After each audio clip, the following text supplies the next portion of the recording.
Good morning. So hopefully I've gotten the lag out of my connection. We usually running this, the stream will start soon screen here for a little bit, and hopefully that gets all the hiccups out. So let me know if you guys can see my screen here. Should have the AskZBrush page open up on YouTube here. And if you guys can hear me. So I'll make sure all my connection stuff is good to go. So give me a shout out in the chat there. So hope you guys are doing well. Hope you had a good holiday weekend if you celebrated it. And I want to let you guys know that I did finish Mass Effect over the break. So hopefully the internet gods will not start acting up again since I'm no longer playing it. So to start off, this is ZBrush Live, and this is the AskZBrush section of ZBrush Live. So AskZBrush is a thing that we do here at Pixologic, and you can submit your questions via Twitter using the hashtag AskZBrush. And then in here, we'll come through each week and look for questions here and answer them via short videos that we're posting on YouTube. So here you can see we're up to 184 of these videos here, covering all sorts of questions that the community has asked. So if you have a question about any of the workflows or pipelines or processes, please send them that way. And once a week, I usually try to get at least 2 of them done a week. And then they'll get posted here on our YouTube channel. And that's just the AskZBrush channel here. So there's all sorts of stuff. So if you have questions, it may already been answered. So you can just do a search on YouTube to see that. All right, so we can see that everybody can hear me. This is good. We've got some ABBK. If you guys are familiar with ABBK, it's always blame Kyle. It's the hashtag that we are going to use for Pixologic Kyle here on our channels. So if anything goes wrong, we're just going to ABBK. So that's the way to go. And it's looking like I'm getting a little bit spinning circles of death here. So we're going to go through this stuff here just a little bit, and hopefully it'll clear up a little bit more. So if you have any other additional questions on ZBrush stuff, so if they doesn't get answered in the ZBrush Live section here or through AskZBrush, we do have some other outlets you can use to provide answers for your questions. So one option is support.pixologic.com, and if you go to this site here, you can submit a support ticket, and these will get answered by our support team. And so if you have any issues or running into problems or something you may think that's a bug inside of ZBrush, definitely go to support.pixologic.com and submit a ticket there. We also have our knowledge base, and this is our FAQ. So we will post things that we will run into a lot, and we'll post the answers in here as well. So you have support.pixologic.com, you have the knowledge base, and you also have the AskZBrush thing on Twitter here. And then if you go to any of the Twitch live stuff, so we've been doing this AskZBrush Live here, and we have a ton of great streamers. So Michael Pavlovich has already went this morning. He's crazy getting up that early and doing this. And then we have our schedule of events. So if you just go to ZBrushLive.com, you have all the people here, and any of these people are on this channel. Like, don't be hesitant to ask them questions in their chats. So definitely you can come here and learn ZBrush, see how it's used, and stuff like that. So if you guys have any questions, definitely start submitting them into the chat thing here, and we're going to go through some of the stuff here. I'm going to start off with some of the questions that we've been hit with recently, just to kind of re-go over those. I hope I answer some of the initial questions. So I'm going to hop over to ZBrush here. And there we go.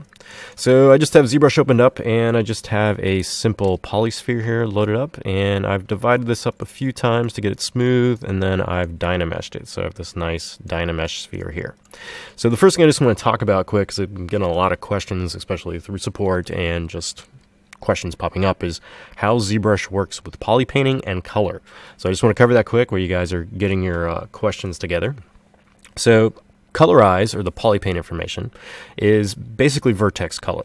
So if you come to your subtool palette here, if your model is filled with any color on the vertices, you're first going to get this little paintbrush icon that's going to show up. And so when this is on, it's telling you that that subtool is displaying its polypaint or vertex colors. There's also a menu you can go to down here at the bottom that is the polypaint area here. And here you'll have a colorize button. So that paintbrush icon is telling you that this colorize option is on. If you turn off colorize, and I scroll back up to the top here, you can see that paintbrush icon is going to go off too. So that's what that paintbrush icon is doing, and it's linking to this colorize button. Now if you have colorize turned on, you can start painting the vertices of your model. Now if you have a low resolution mesh and you try to paint on it, you're not going to get as detailed results as you would if you had a high resolution mesh, because the poly painting is looking at the individual vertices that are on the model. So as an example of this, if I go to this cylinder 3D object here, and this one's not too low, so we're looking at about 8,000 points here, and I'm just going to convert this to a poly mesh, and then I'm just going to fill it with white. So I'm going to make sure I have the white color selected here, go to color up the top and do fill object, and now I have filled that with white poly paint. So now I can select the standard brush, and if you just want to paint with color, you just need to disable Z add or Z subtract. So I'm going to come over here and just turn this off, and now I only have RGB on. Now if you come across your model and pick a color and paint, you're going to see you're going to get this result. So it's going to paint RGB, so red, green, and blue values, onto the individual vertices of your mesh. Now you'll notice that since this one is pretty low resolution, I'm not getting a lot of fidelity on your model. So your PolyPaint, your colorize information is using those vertices on your mesh. So if I go back to the mesh that's denser, so this high resolution one here, and now I paint on my model, I'm going to get a cleaner result. So you can see I'm getting a lot more fidelity. Now if you want this to be really sharp, you can change this focal shift on your brush up here. So if I change this all the way to -100 and then say change my draw size down, I can now start getting a harder result on those edges. So this focal shift is going to determine how much those edges receive some blurring as you draw the stroke out. And the more density you have, the less of the stair stepping you're going to happen. So that's one thing we've run into, and people actually answer a lot of questions on that, like why is my poly paint blurred, why is this? And it's all based around your topology. Now the next question we get a lot about is the material options and poly painting. So if you notice here, you have an mRGB, an RGB, and an M. So RGB is your red, green, and blue. So this is your standard color. Whenever you paint, it's going to fill it with that. Now, in addition to this, we have M, and M is material. So what material is, it's another channel that can be applied to those individual vertices through your colorize information that is linked to these materials here. So these, everything that's in this menu here, are materials. So what this means is that in addition to just storing the RGB values on your mesh, you can also store the material. So as an example of this, I just have this poly sphere here, and I'm just going to first fill this whole poly sphere with the skin shade 4 material. So to do this, I'm just going to set M, which is just the material channel. I'm going to color, and I'm going to do fill object. So you'll notice it filled the object with material. Now let's say I change my color to a blue, and I go fill again. So I go color, fill object. You're going to see I'm not going to get the sphere filled with blue. What it's doing is, since I only have this M channel on, it's only filling this material, and it's ignoring any of the color values here. So if I turn RGB on and don't have M on, and now do color, fill object, I'm now going to fill that object with RGB. So M is material, RGB is color. Now, if you're painting with M, you're painting with materials. So I just filled the entire sphere with this MatCap 4. Now I can say switch to this Ma Shiny material here, and now paint with this, and what I'm doing is I'm painting with the material now. So I'm painting in a separate channel. So this is the channel of material, not RGB. Now I could switch to RGB and paint, and see now I'm painting with RGB, and you'll notice as I go over that material, it's going to just paint the RGB channel, and it's not going to do anything with material. So you have 4 channels that you can apply to vertex color inside of ZBrush. Now, another question we get a lot is how can you remove this, right? So you have the color and you have painted these materials, but now say you don't want the material anymore, you just want the color. Well, you could think I could come over here and just turn this off, but as you'll notice, it's just going to turn everything off. So when you turn colorize on and off, it's turning off all those 4 channels. So it's turning off the material, it's turning off the red channel, the green channel, and the blue channel. So if you just want the red channel, green channel, and blue channel, and you don't want that material channel anymore, you just need to fill that material channel with flat color. So I'm going to select that material color again. I'm going to go to the material over here, open this up, and I'm going to select flat color. Now with flat color selected, now I come up to color, and do fill object, and that's going to fill the entire sphere with that flat color material. So the 4th channel, which is material, has now been filled with flat color. Now since it's filled with flat, and the next time you change to any of these materials, since there's no material stored, your model is going to update with that material. So that is how you can clear PolyPaint information out of your colorize. Does that make any sense? I'm going to go check the chat here.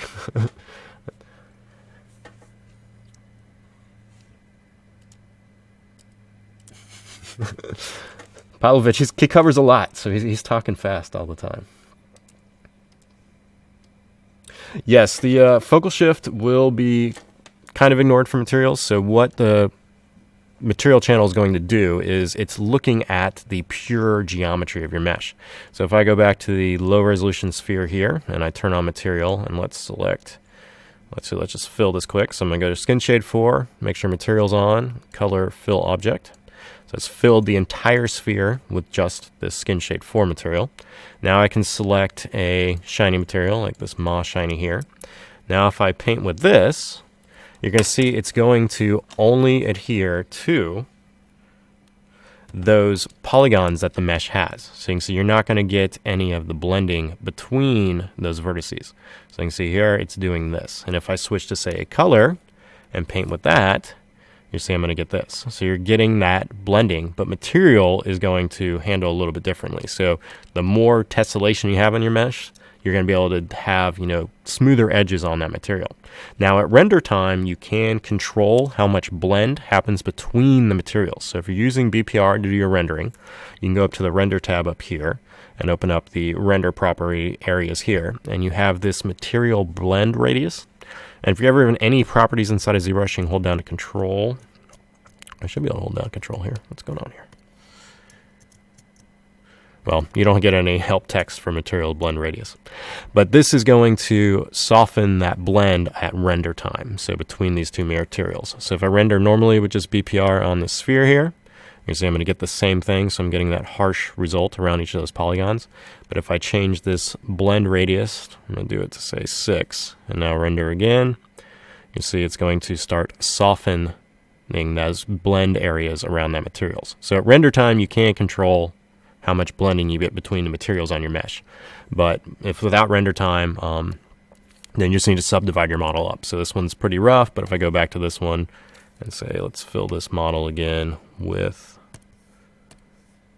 color and then switch to the shiny material here and paint with this. And if I divide this up more, so say like 2 million, you see I'm going to get a smoother result on the line there. But yes, it will ignore the focal shift. So you can change this all day and it's not going to do anything. So yes, that is correct. Subsurface scattering.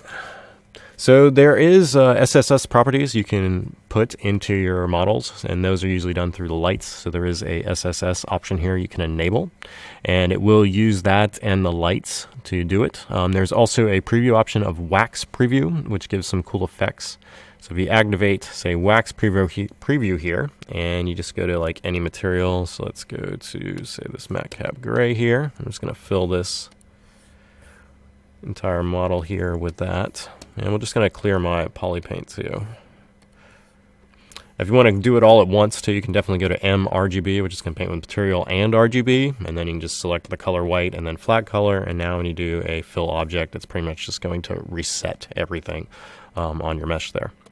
So I'm going to grab the matte cap gray material here, and I'm going to come up to the material palette. And in the material palette, there's a wax modifiers thing here, and you can change this. And what this is going to do, it's going to apply a different kind of wax result to your model. So you can see you're kind of getting this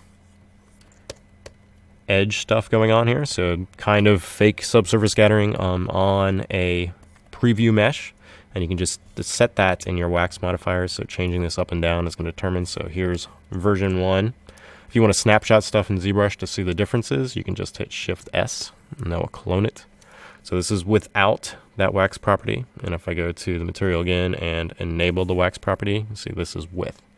So you can see the variance there. And it looks like it's transferring with snapshot. So ignore that. Ignore the snapshot. It's not going to do anything for that. But that is one way you can kind of use the materials to do that. So there is SSS, and you can get it. There is light setups that you need to do for that. But it will give you this kind of SSS shadowing around it. And then if you have SSS turned on when you do this property, you should get a pass in your render palette as well. And if you go to render pass here, you'll get a SSS pass. So you can see here, here's the SSS pass for the sphere. And if you look at this closely at the top, you can see it does have some fall off around that outer edge. So that is how you activate SSS. And if you ever want to store these, just click on this and it'll then save out those different passes for your models. So that's the process for the basic process for SSS. Just go to render tab, go to render properties, you can enable SSS. You can use this wax preview if you want. Turn that on and off, and if you have this active, then you can set the values of this wax stripe over here, along with your radius and Fresnel and all sorts of different stuff, and then that will give you different effects on your models. Let's see what other questions we got here. How can you take rendered images to Photoshop automatically? So I have created a plugin, and this has been recent, and the plugin is called ZBrush to Photoshop. And what this will allow you to do, it's going to use the BPR system, and it's going to output all these maps for you. And then it will use the JavaScripting functionality inside of Photoshop to bring them all into separate layers. So as a quick example of this, let's go and grab Mr. Earthquake here. Oh man, he's got a lot of that wax shading going on. Let's turn that off. I'm gonna get out SSS. Put them in skin shade 4. So this property is going to use just your BPR settings. So whatever you have, it's going to go ahead and do this. And I'm going to come over here and run this really quick. Let me just shift this so it will launch. All right, so you come through here and you just set what kind of passes you want. So I'm not going to do all these here, but basic principle is you can do like your albedo, you can do your BPR, maybe your depth, your mask, and we'll do, say, the spec.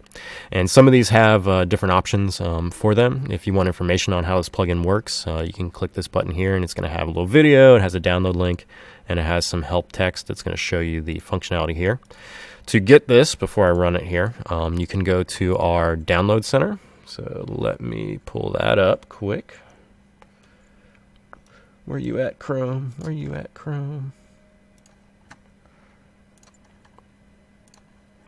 And if you go to Pixologic.com and then go to the download center, so it's in the, let me find it here.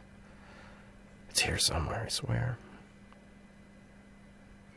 I don't know where they put it. It's been moved. But there is a download center if you just search for download center, and then there is a Z plugins tab you can go to, and in here you have all the ZBrush plugins. So if you accidentally delete any of the plugins you had initially when you installed ZBrush, they have them all here. If you guys are not familiar, we have put a new 3D print hub plugin out, and this one replaces the 3D print exporter. So if you're doing a lot of 3D printing and you're still using 3D print exporter, there is a new plugin you can update to called 3D print hub. So it solves some of the issues that a lot of people are having with 3D print exporter. And if you scroll all the way down to the bottom here, there is the ZBrush to Photoshop CC plugin here, and you can download this. So that is where you can get it. So you go to the download center, Z plugins, and it's down at the bottom. Now, the functionality of this is basically you have your model and you're happy with the BPR rendering, so you render this out, you're getting something like this, and now you want to send it to Photoshop. So you want to send all these passes all at once to tweak it a little bit more. So you just select your options here, and then you just click this Send to Photoshop, and this is going to go through and it's going to render all your different passes here. Oh, and let me make sure I have ZBrush there. Sorry about that. Thank you, SP, for putting that in the link there. I appreciate it. So it's going to render all those passes out, and then it will give you this little dialog for script alert. So basically, it's using JavaScript inside of Photoshop to launch it. So you just want to say yes to this, and then Photoshop CC will open up. Now, you need Photoshop CC in order to do this. It will work with Photoshop 6, but some of the functionality may not all be there. So Photoshop CC is the way to go on this. After this launches, it should load the stuff in here, and you can get all this loaded in. And what it's going to do, if I would have had this over here so you guys could see it, is it's going to create all these layers for you. So whatever you select, it's going to bring it all into Photoshop all at once, and it's going to create all these layers and masks. So you have an overall mask here where you can come through and move Earthquake around. So he's got a group. And if I had this selected to get the group there, so you can move him around. You have all your passes. So we have our wireframe pass. Let me just zoom in here so you guys can see this. We have that spec pass. We have our albedo. We have our BPR. And then some of the real cool ones are the lights. So if I close this, I'm going to do it one more time for you guys. I guess you guys didn't see it because I still had the browser open there. Fun times, fun times. There's also some light stuff, and this is based on some of the Raphael Grassetti stuff that he showed at a summit a few years ago. And so if you turn lights on, it's going to render light passes. And this is probably my favorite thing in this plugin. So if you do send to Photoshop now, you're going to get those same renders, and you're going to see it's going to start rendering these light passes too. And this is going to allow you to go through and get all these passes baked in, and then you can control them in Photoshop through smart layers. So this is just going to go through and calculate this really quick. And you'll see it do the light passes here in a second.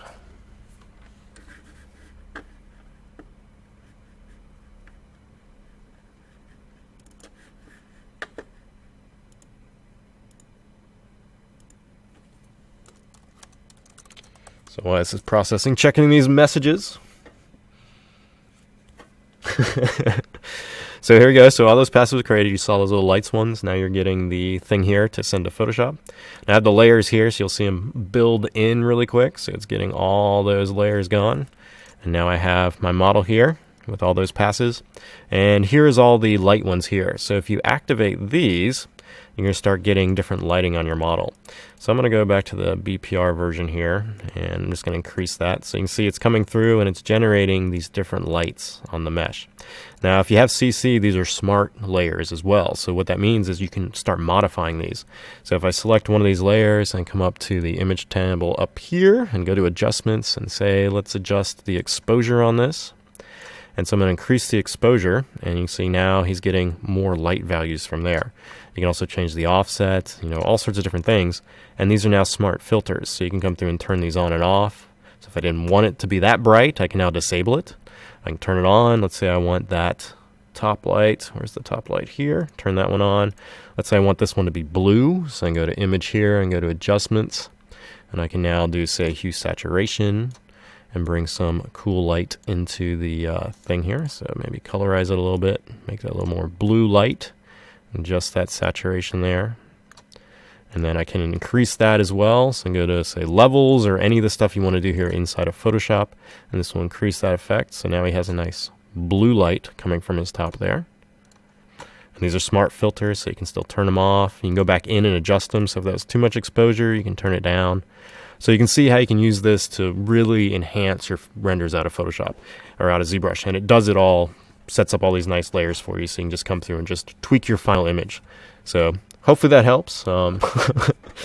It's a thing that I've been using quite a bit, and it was one of those things that just is very handy, especially for rendering BPR and getting those images out of it. And the light thing is one of my favorite things that's in here, just because it's super quick, and now you can take that earthquake model you had in ZBrush and tweak it a little bit more. So once again, to get that plugin, you just need to go to the Pixologic Download Center, and this is just at pixologic.com, ZBrush Download Center, Z Plugins. And then if you scroll down here, you have the ZBrush to Photoshop one right there. So I hope that helps. So let me check these questions here.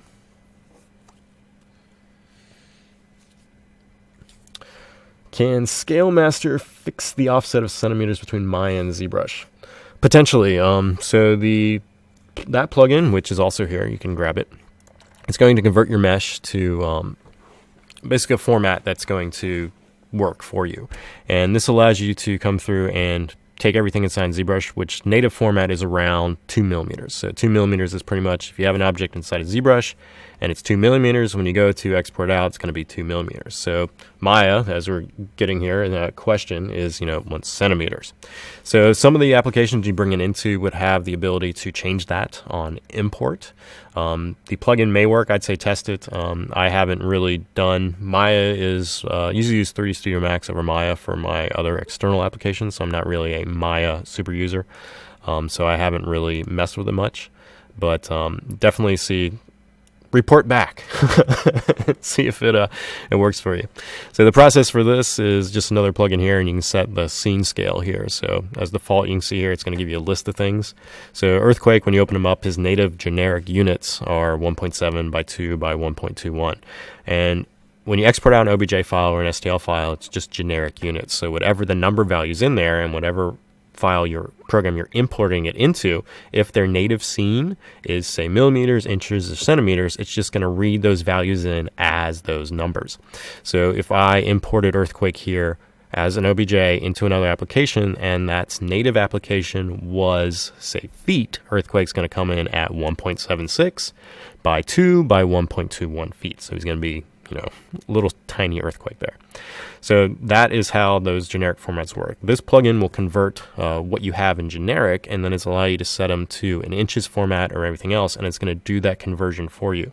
So if I click, say, inches here, it's now going to make Earthquake in inches. And what this is doing, it's changing how the export scale function is working down here. So it's just changing this value. So the export scale multiplied by your geometry size is going to give you the value of your object. So this is just automating processes that are already inside ZBrush, and it's just putting it all in one place instead of you having to do the math. So that's all this tool is doing here. But it does have the ability to scale stuff up, resize things, add bounding boxes, but it's just automation.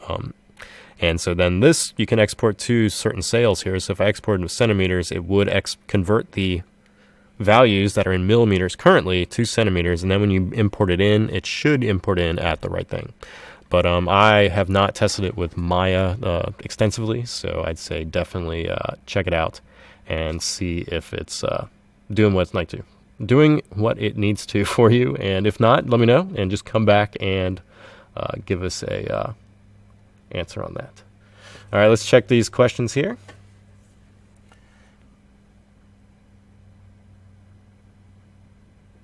So let's see here.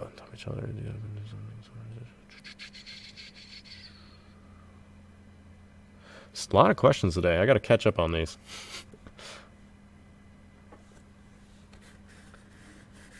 Let's see here. So can you elaborate on the insetting option for non-square perfect circle faces? Are you looking to do, so let's see here. Initialize.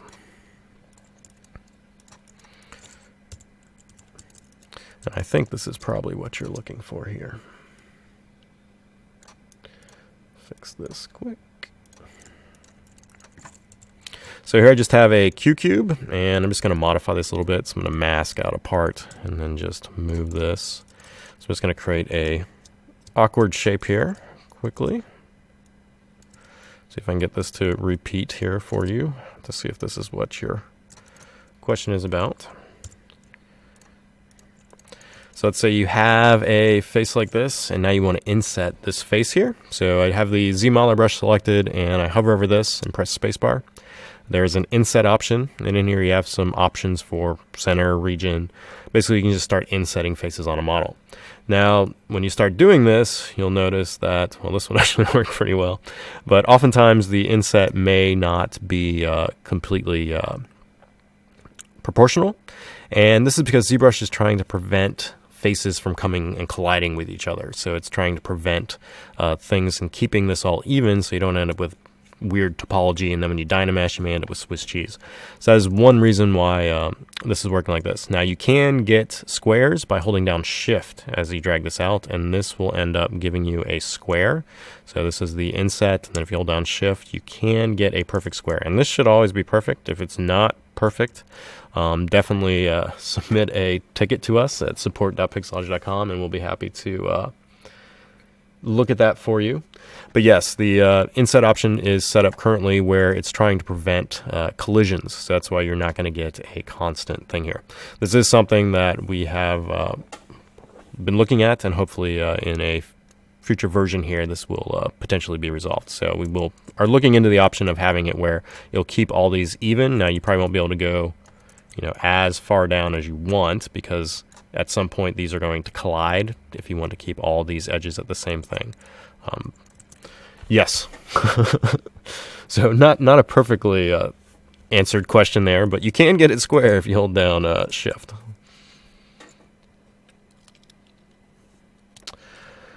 Turbo smooth when exporting an FX from ZBrush to Max. So we have a question here about disabling turbo smooth when exporting an FBX from ZBrush to Max. So it shouldn't be even touching turbo smooth. I assume potentially that you're talking about the smoothing normals here. So ZBrush is all going to use faceted normals or hard normals. So every model inside of ZBrush doesn't have any smoothing groups applied. There's no smoothing groups applied in ZBrush. So if you bring something in from say Maya or Max and it looks smooth in those programs and you bring them into ZBrush, then it's going to look like tessellated, right? That's because ZBrush doesn't have any smoothing. So if you're exporting out as an FBX file, there is an option here called the smooth normals here, which will go through and smooth your model before it exports out as FBX. Now, if you don't want that, you can just turn this off. There's also an option here that will allow you, well, I thought there was an option here. I lied. So there is not an option, but there will potentially be a slider in a future version that will have the ability to control how smooth you want those normals to be. But right now, just turn this off, and when you export it out, it should export everything out as hard normals. Now, when this goes into Max, here's another interesting thing you can do with Max here. So we have dynamic subdivisions inside of ZBrush. So if I turn on dynamic here, you can see I can get this version of the mesh here. Well, I can add creasing to hold specific edges on my mesh. So I'm going to go to the crease menu here and open this up and set my tolerance to say 45 and crease. And so now I've applied a creasing to the entire model. So you can see I have all those edges that were soft when it was doing that dynamic subdivision are now hard. So let's say I want to smooth one of these out. I can use that ZModeler brush and hover over an edge and go into the ZModeler edge action menu. And I'm going to select crease here and select edge. And now I can hold Alt and I can soften one of those out. So I get this kind of shape. And then if I go to dynamic subdivision, I can smooth this up a little bit more. So let's say I have this shape, and we'll do it a little more crazier. And I've set up all these nice creasings inside of ZBrush, and now I want to go to an external application. Well, can I transfer that creasing that I just set up into those applications? So this will work for Maya, and it will work for Max. So the process of this involves that FBX stuff, right? So we need to just export out as an FBX. So here I just have my model. I'm going to turn dynamic off. It still has that creasing on it. Go to the Z plugin tab here. I'm going to now just export this out. So I'm just going to keep everything the way it is. Make sure you don't have triangles on. You want to export it as quads. And then I'm going to click export. And I'm just going to save this out quick here as a polymesh cube. And now I'm going to jump over to 3D Studio Max. And let's make sure you guys can see that. And now I'm going to import that model in. So I'm going to go to import. And we're just going to grab that file. And we're just going to keep all the settings pretty much default. We're going to do add. We don't really want to update anything. So if you go back and forth with FBX, it does have the potential to update. So if you want to import to the model and you have update on, it will definitely just update instead of add. So just make sure add's on. And then I'm going to import that in, and I have my shape here. So you'll notice that it's come in and it has those smooth values on it. And it should also have automatically turned on this open subdivision modifier. And this is going to keep that creasing active. So if you have any creasing on your mesh, it's going to automatically turn this on. This may be what you're looking for in the turbo smooth question there. So it will automatically turn this on. And from here, you can now change those alliterations on your mesh, and you're going to get the same result inside of 3D Studio Max here as you had inside of ZBrush. So here we have the ZBrush one, and if I turn on that dynamic subdivision, this is my result. And then if I go back to 3D Studio Max and change like the alliterations value here, I'm going to get that same result. And this will go back and forth as long as you use FBX. So you can set creases inside of 3D Studio Max and then send them to ZBrush and vice versa. But you need to make sure you're sending as that FBX file, and it's going to use this open subdiv option here. And then Maya, I think, has another different thing, but it will do the same thing with the creasing. So let me see what the questions are here.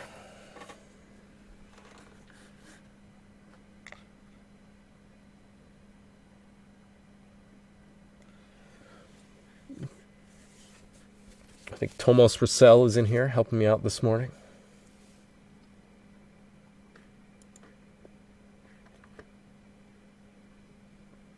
So if you're having issues where ZBrush is opening a different application, that's because the JSX file is set to open in that other application.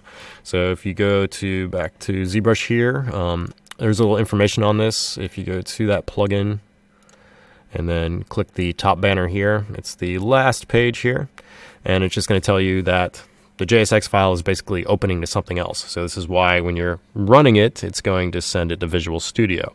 And this only happens if you're doing a lot of coding on your machine or have stuff like that, because then the JSX file will go there instead of Photoshop. So you just need to change the default application for that star.jsx, and then there's information on that in the plugin on how to do that. And that should resolve your question there.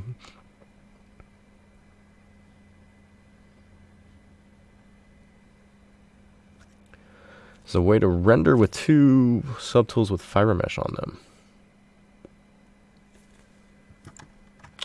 It should render. Let's see this. Let's see this. So let me grab a trusty fiber mesh file here. And turn off that floor grid and turn fiber mesh on. So there's one. Oh, you may be right. We're gonna get this one's gonna get the full gambit there.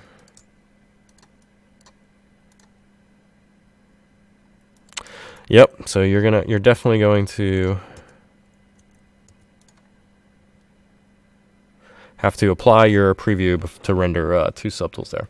That's one. That'd be a good one for support tickets too. So look at that, fun stuff. Thank you, thank you.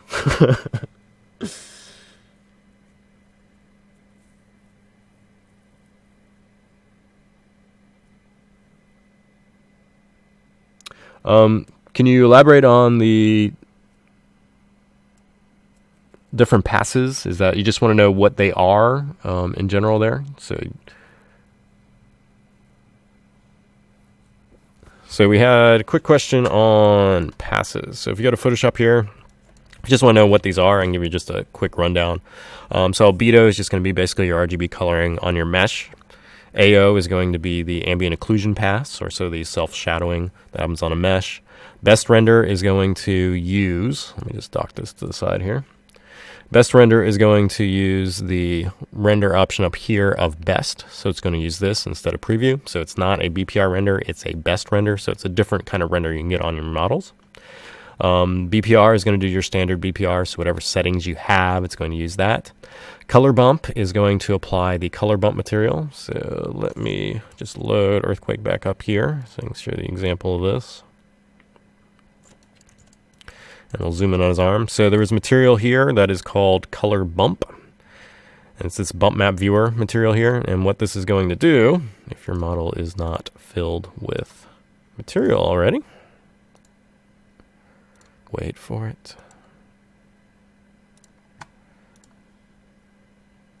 It's going to look at the coloring on your mesh, and it's going to look at that PolyPaint or the texture map that's applied to your mesh, and it's going to basically grayscale everything on that and then apply it as a bump. So you can see here, it has taken those details from Earthquake's arm, and now you're getting the effect that's looking like it's a bump map. So it's taking the PolyPaint information on your mesh and converting it to a bump.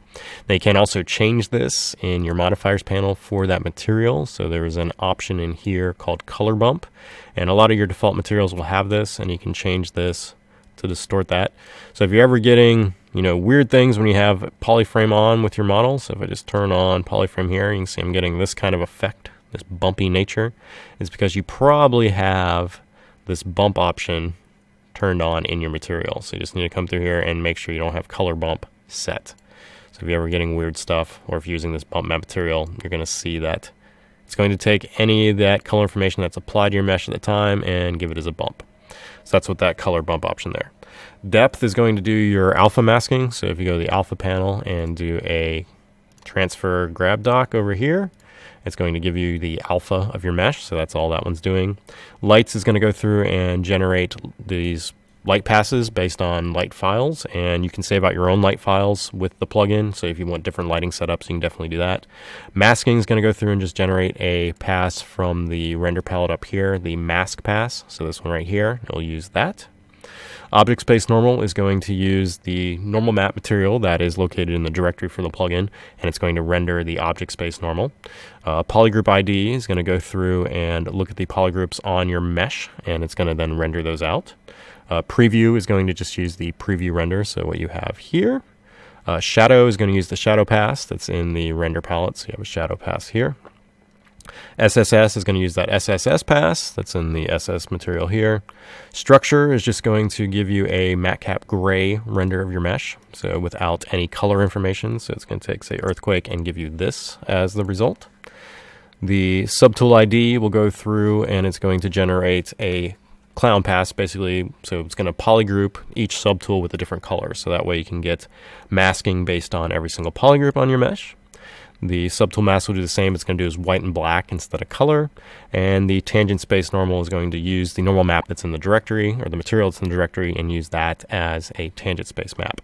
And a lot of these here, you can all modify these. So if you go to the file here, there's a whole bunch of material files that are in there, and you can change those. So if you don't want the tangent space normal, you want to use some other tangent space normal, you can do that. If you want the normal map to use some other normal map, you can do that. You just replace those ones there. And then you have all these, which will create custom materials. So whatever material you have selected. So if you want to pass with silver foil, you can store that. And then this will allow you to now render with that pass. So that is the quick rundown of all the passes there. Yes, it is I, my voice here. And this morning, hopefully my connection isn't going too bad. I see it popping in and out, so one question, is there a way to Mannequin export the rigging to another app? Unfortunately, no. You could split the model off into polygrouping and then use that as like a harsh rig. So that would split your model out as separate pieces, and then you could say take that and turn those objects into bone objects, and then you could use that as rigging. But the Mannequin stuff is basically just inside of ZBrush to allow you for posing, so there's not really any way to, as soon as you export out, it's going to turn it into a poly mesh.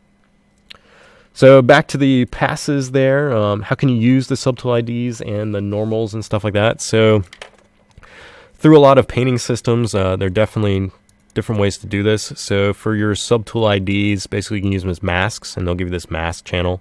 So you can isolate different parts. So here, as an example, let's go back to earthquake. I'm going to just reset to a default scene here. And then let's just load earthquake back in. So here we go. And we'll just do we'll do the masks and the subtool ID. And we'll keep wireframe on. We're not going to do lights. That should be pretty good. And we won't do this material. So let's send earthquake like this quick.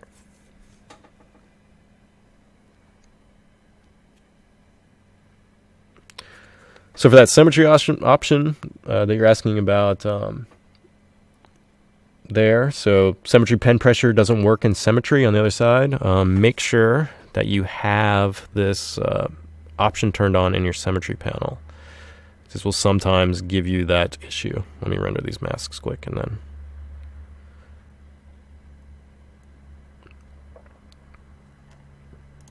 So we're launching that back into Photoshop there.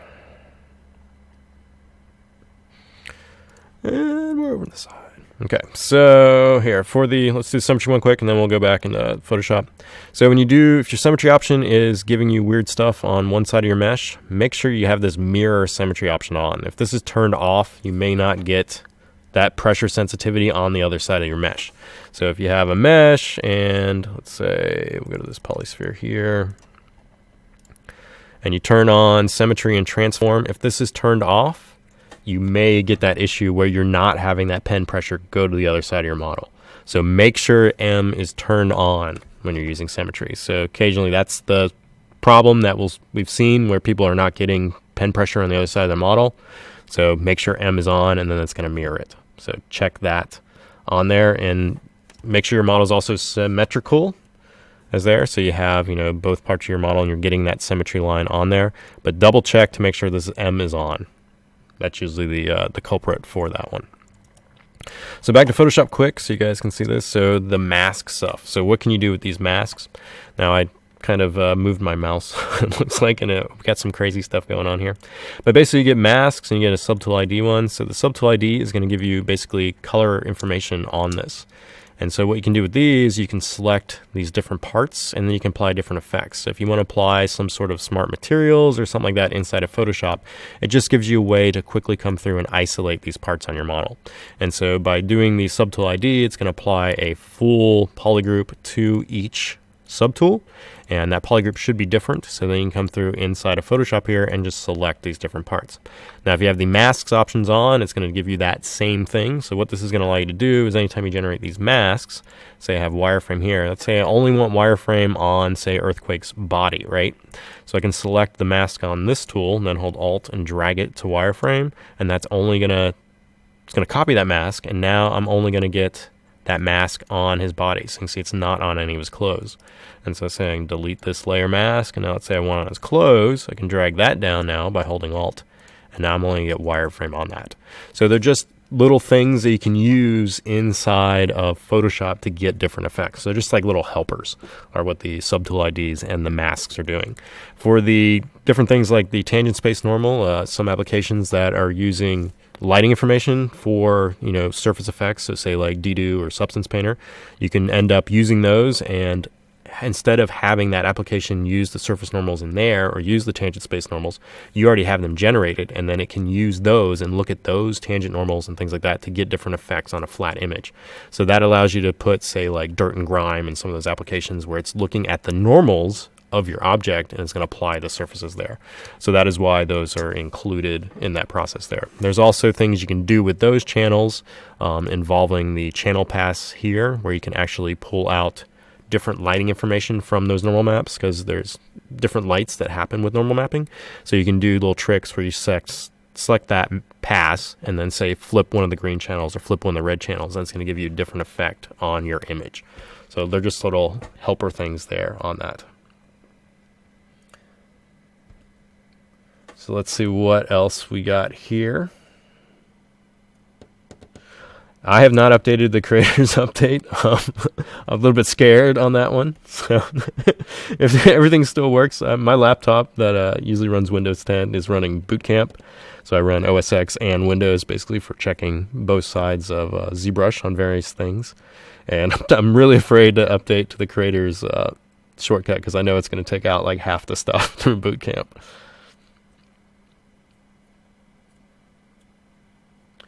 So the texture map stuff inside of ZBrush is going to be related, your texture sizing. So a question about what controls the texture sizing when it's generated.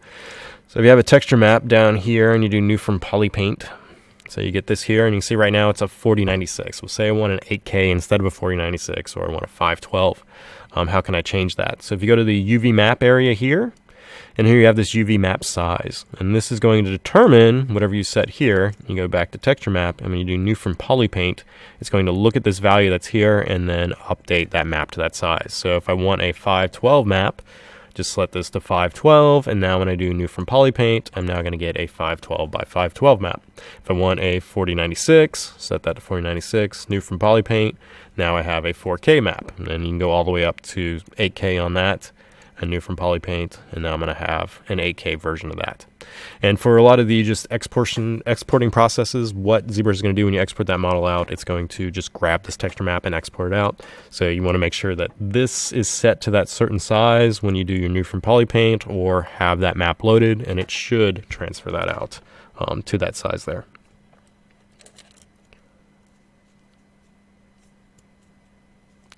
So if your pen pressure is still not working, definitely submit that model, and possible to support.pixologic.com. It could be something else that is definitely causing it, but usually the M is the solution. But definitely meteorited dragon, submit that to support.pixologic, please. All right, so mannequins. So let's select a quick mannequin here. So if you guys are unfamiliar with mannequins, they're basically like, let's get this background out of there.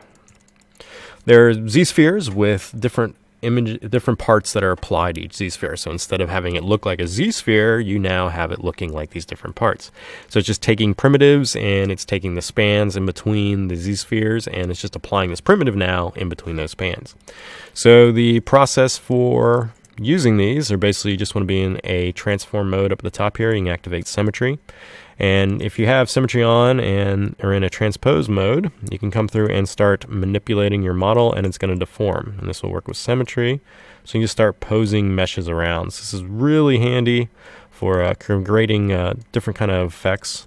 And you can kind of scale these things and move them around and make your mannequins kind of do things. So a lot of people that start with stuff will come through and just start manipulating a mannequin to get their form, their pose. I don't know what this lady's doing right now, or this guy here. He's doing craziness. So yeah, so this is what Mannequin is for. It's for posing stuff, and you can end up having a lot of fun with this. You know, do all sorts of things. Get your poses of your models, you know, where they want to be. You can make them dance. So you can do, oh yeah. It's Tuesday morning. It's Tuesday morning. Look at that. This is what Paul has done to me over the years. He has rubbed off, and this is what happens now. I get in these little ZBrush Live things, and we start dancing with mannequins, right? Look at that. We got that lower body, too. So the mannequin thing, after you have them where you're at, you just can convert this to a poly mesh. So you have a few options here. You can go to this adaptive skin area, and if you hit A on your keyboard or hit preview, you're going to get this version of the mannequin here. And you can change the density on this, so this will increase or decrease the properties there. You can also change some of the other options here. And if you're happy with this, you can then click this Make Adaptive Skin. And now you're going to get a new version of the model here, and this can now be sculpted on, turned into a Dynamesh, and do all sorts of different things. So now this is a sculptable version of it. Now, be careful when you're using the adaptive skin mode here. We have changed this for ZBrushCore, but if you're in here, say sculpting in adaptive skin, and then you get out of preview, and then say you move or pose your mannequin some more, and then go back in adaptive preview, you may not get those changes to pollinate across the mesh there. So just be careful if you're in preview and you start doing a lot of sculpting. I always recommend apply that adaptive skin first, then do your sculpting. Now that has been resolved. That process has changed with ZBrushCore, and it will probably trickle down to the future releases of ZBrush as well.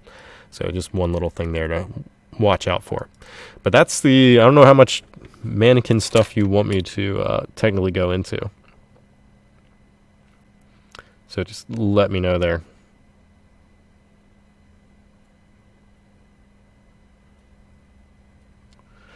I always blame Kyle. We're not blaming me anymore. It's always Kyle. ABBK. ABBK did that, the right click. All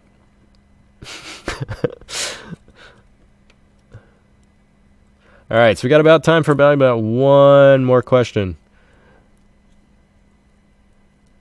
All right, so quick ZModeler one here. We got canceling the temporary polygroups. So you come through here and get a Q cube.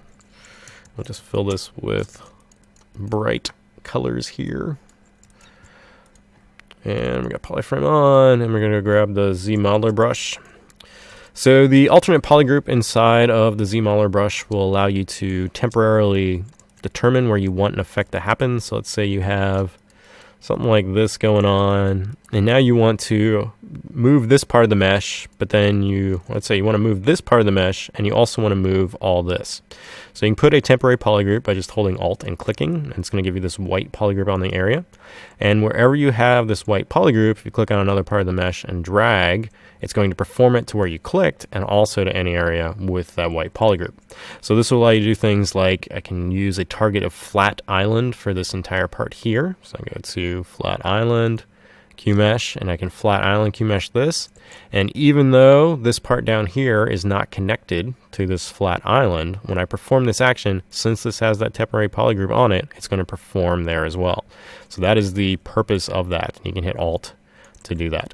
So the basic thing to get it removed is you can go to the polygroup, single poly here. I gotta remember how to do this.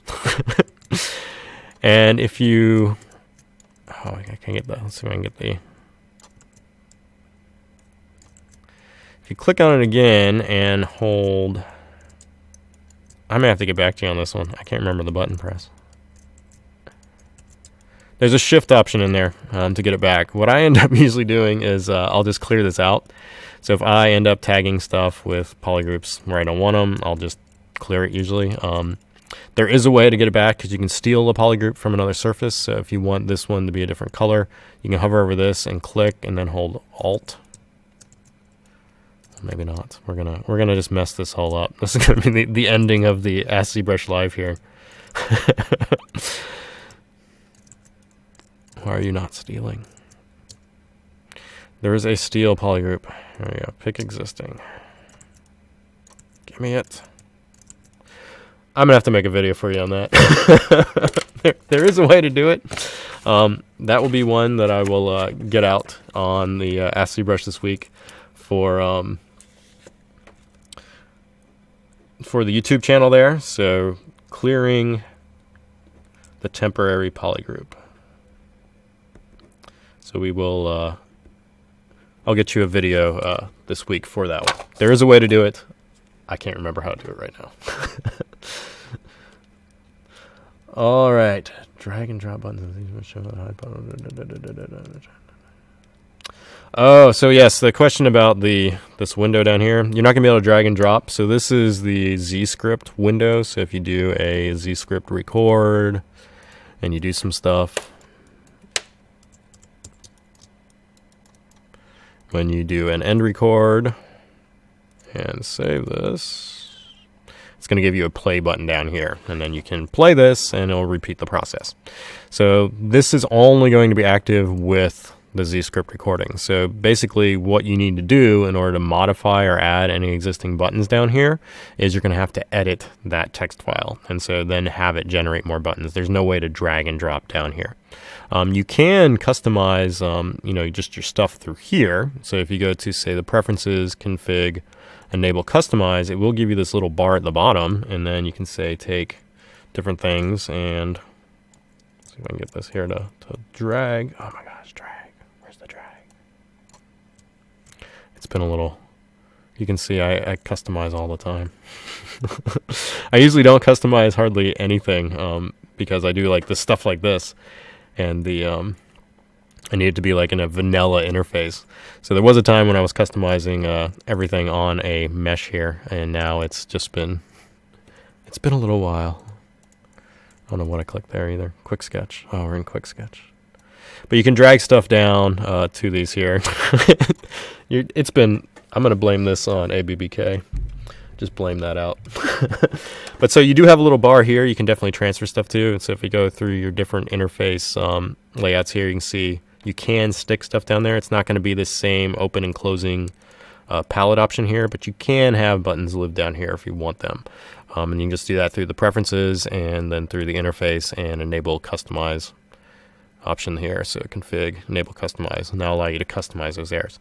But unless you're editing a text file through that ZScripting to get different buttons, you're not going to be able to just drag and drop stuff down there, because this is just looking at whatever that ZScript had in it. So you will have to do some ZScripting for that.